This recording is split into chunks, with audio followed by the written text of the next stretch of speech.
क्षत्रिय कुल का कल्याण करने वाले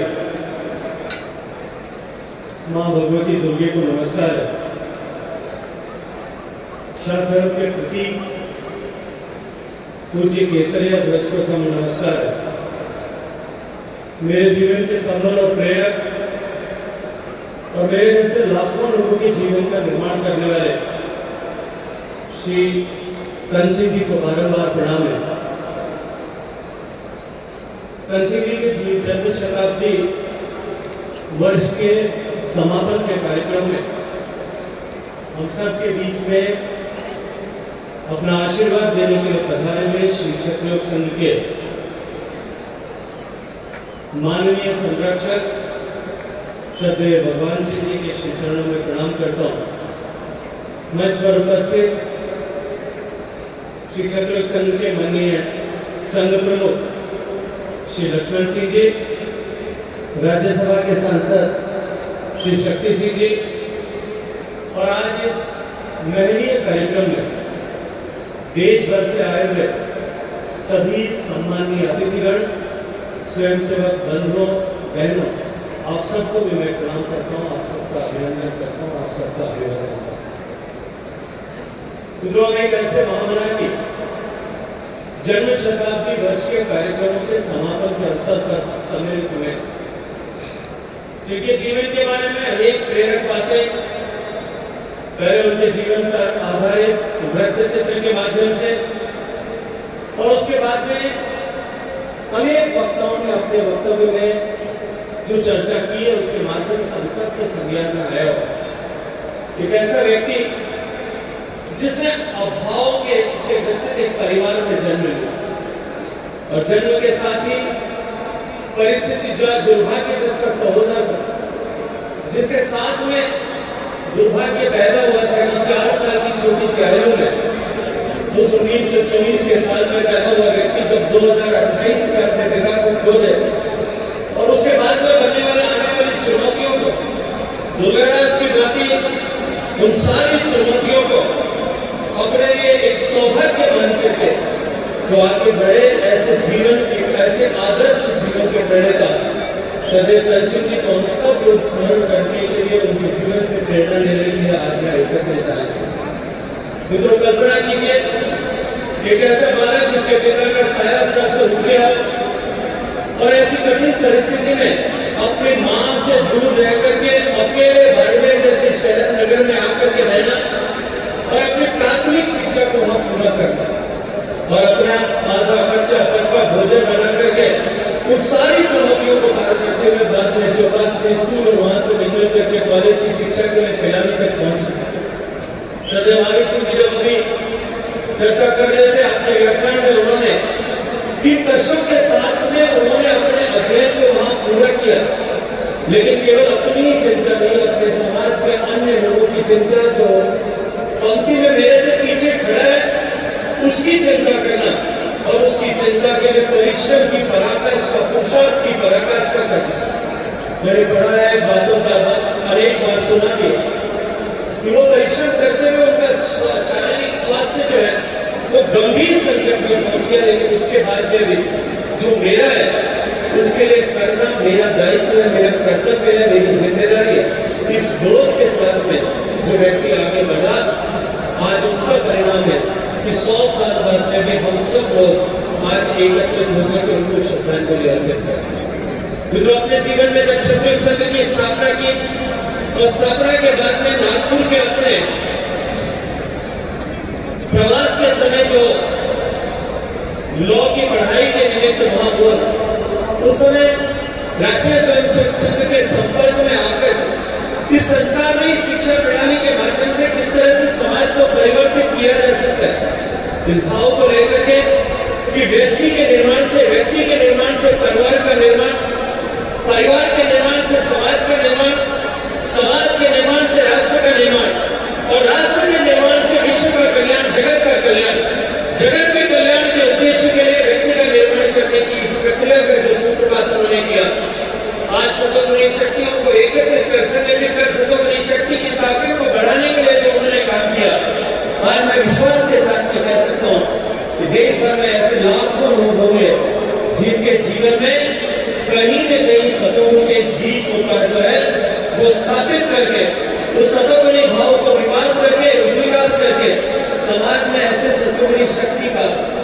सृजन करने का काम श्री तंसिनी को इस पाठशाला के माध्यम से हो रहा है।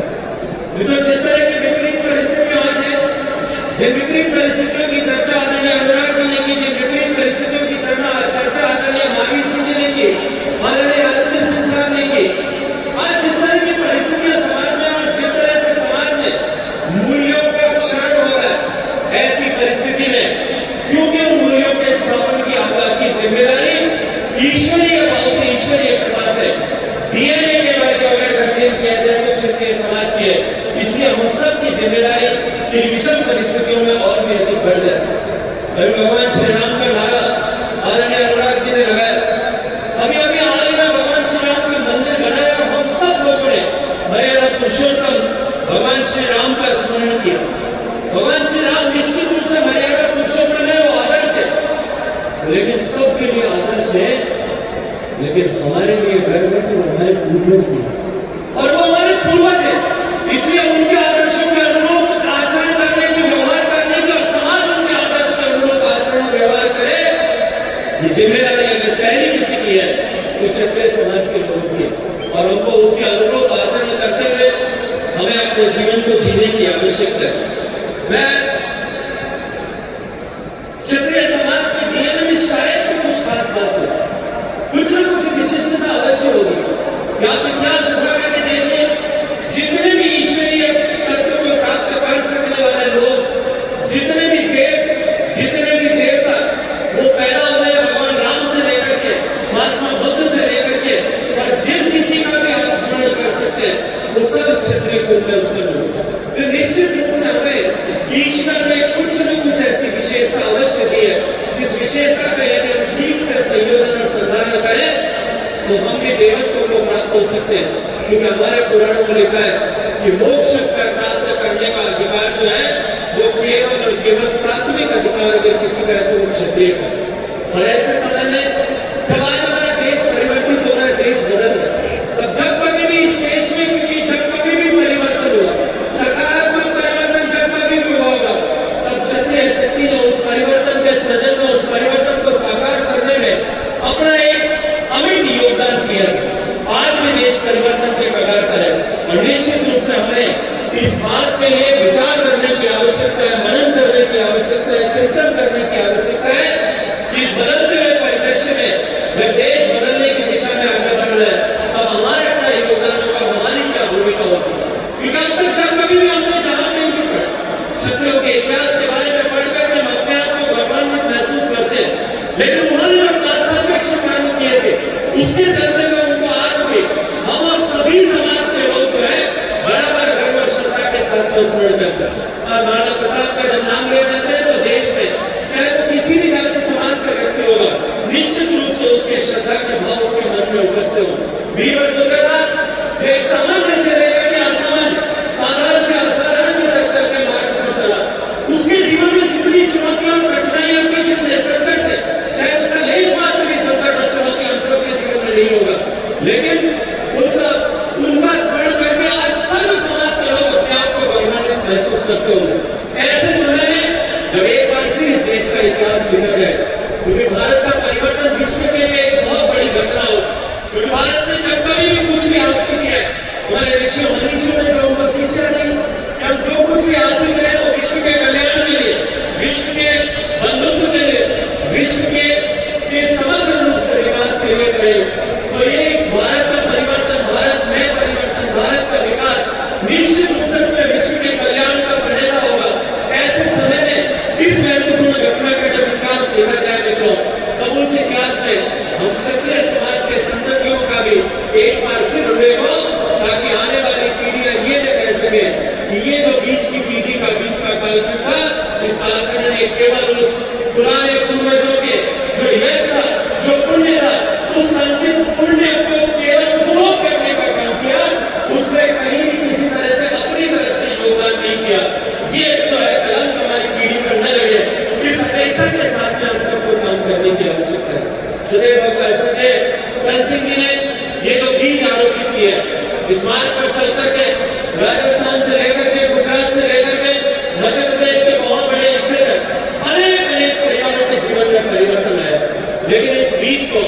और अधिक विस्तृत करने की आवश्यकता है, इस बीज को और अधिक विस्तार देने की आवश्यकता है, इस विचार को और अधिक विस्तार देने की आवश्यकता है। विवेकानंद सिंह ने जिस तरह से अपने जीवन में